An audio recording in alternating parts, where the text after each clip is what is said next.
Hi everyone, welcome back. Thank you for joining me today. As you know, I love nature and nature is a huge inspiration to a lot of my work. But to actually witness the Northern Lights in person was absolutely amazing. I feel very lucky, I feel very blessed that I got to see them and witness them. And I was actually surprised at some of the colours that I saw. I always associated the Northern Lights with some green tones, and I've done some paintings previously using just greens and yellows. But when I really saw them in person, in real life, and I still can't get over the fact that I saw them, there was some pinks, some purples, some blues. Obviously there were the greens as well. So I want to take that colour palette and do a creation kind of representing the Northern Lights that I saw. I'm going to take you down to see the colour palette and I'll show you the consistencies as well.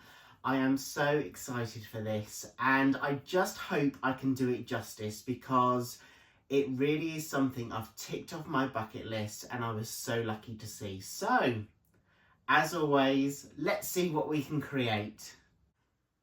So let's take a look at some of the colours. I've got 3 different brands that I'm using: Pebeo, De La Rowney and Amsterdam. And these are the colours that I've picked and selected to use with my Northern Lights creation. So that's the colour palette. I will list these colours and the brands in the description box. Let me show you the consistencies. So I've mixed all the paints with just water. So we're doing a paint and water combination. You can see they're very fluid, runs off the spatula into the cup and doesn't leave a trace. And that's exactly the same with all of these colours. So these are the colours that I'm choosing, and the reason I'm adding a Prussian blue, because when I watched the sky, the night sky, I could see a blue tint, so I didn't want it just to be black. So I'm adding those colours. I'm of course using a black base, but I'm going to infuse the blue in with this paint as well. I'm excited, guys. I really want to create something that reflects the Northern Lights that I saw myself in person. So let's go. So first of all, it's about ensuring that my canvas is fully covered in a base of coat. So I'm using black, Lamp Black by Amsterdam, and I'm just ensuring that I've got a full coat of paint on my base. That's going to help with the flow of the paint that I layer on top. So I always say that if we can get our base coat right with consistency and coverage, that's half the battle and the painting should flow.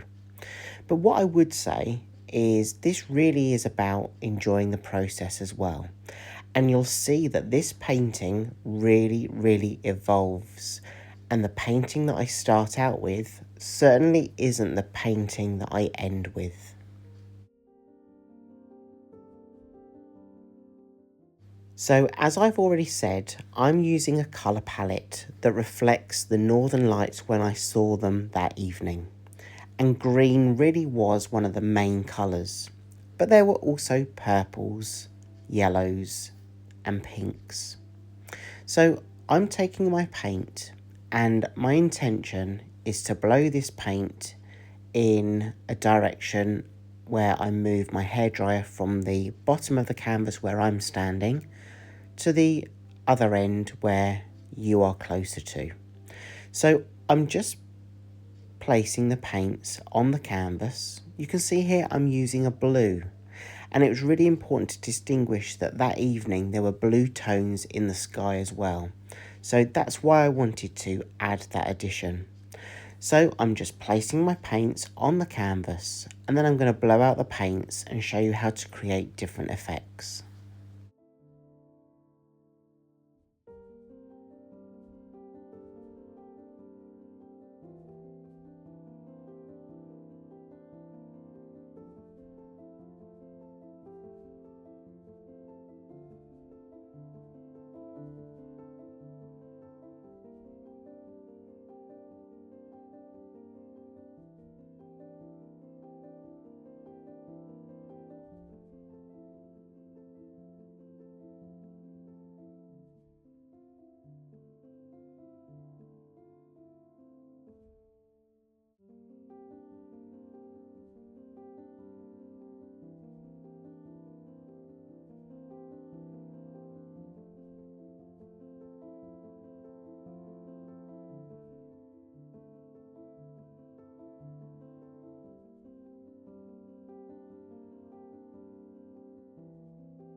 I've got more than enough paint now on my canvas, but before I blow out the paint across the canvas, I'm just using my torch to pop any air bubbles. As you know, I mix all my paints myself, and when you're mixing your paint, you're going to be adding air into that mixture. So I just use this torch to pop all those air bubbles before we continue in the process.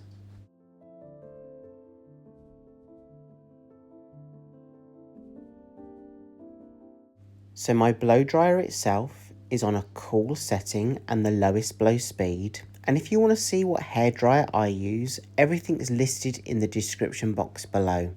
So if you expand the description box, there's lots of information in there about the hairdryer that I use, the paint brands, and the consistencies.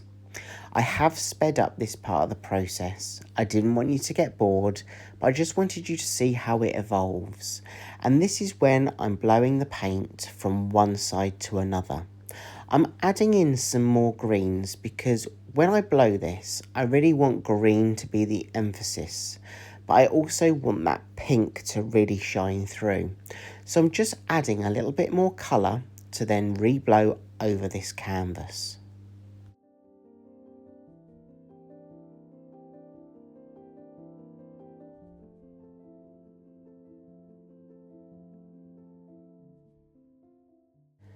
So the feeling I'm getting when I'm doing this creation is, although I love the colours because they definitely represent the colours I saw that evening, I'm really not too happy with the composition, how those paints are reacting. I feel like they're creating too many cells. That's due to the density of the paint, by the way. And I'm just kind of feeling, although it's a nice creation and you can see it here, you can see the greens and those greens as they go into like the shadows of the black. But I'm not feeling it. And I really wanted to keep this part of the tutorial in because I wanted you to show how I can also create a painting and not be totally happy with it. And instead of just leaving it as it is, I decide to remaster the creation itself, rework it, and actually adopt a completely different technique.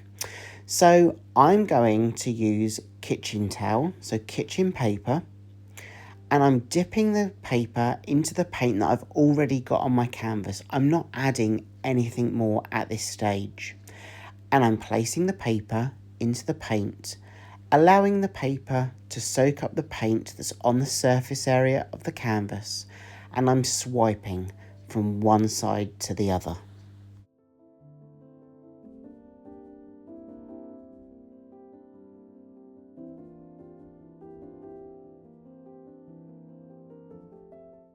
I really like the effect that the swipe has created. It does reflect the Northern Lights as I saw them that night and how I've imagined them before. So I'm just adding a little bit more paint on the surface area of the canvas, especially that pink and some greens, because I really want to ensure that there's the vibrancy that I witnessed that evening. So I'm going to add some more paint onto the canvas and then I'm going to swipe one more time.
In today's video, I really wanted to show you how I could evolve in terms of the creation process itself. I had something in my mind. The first creation that I made was nice, it was okay, but not something that I really envisaged. So I changed up my technique and conducted a different type of swipe to create this type of creation. I'm really happy with this result. It's definitely more what I envisaged, and I'd love to know what you think. If you're enjoying this video, please give it a thumbs up, give it a like. Let me know in the comments what you think. And I'm undecided whether this is really finished. Is this going to be the finished creation? I'm of course going to let this dry, and I will show you the dried version. But I don't know whether I should enhance it a little bit more, whether to draw some trees actually and create like a forest with those northern lights in the background shining and dancing through.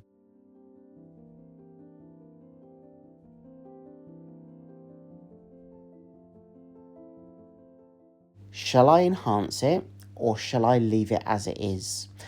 You can help me decide and let me know in the comments below what you think I should do. I really value all of your feedback. If you've also got hints and tips that you used before, then share them with us. Let's learn together. Thank you for joining me, and I hope I get to see you again in the next video. Take care everyone and enjoy your week ahead. Bye.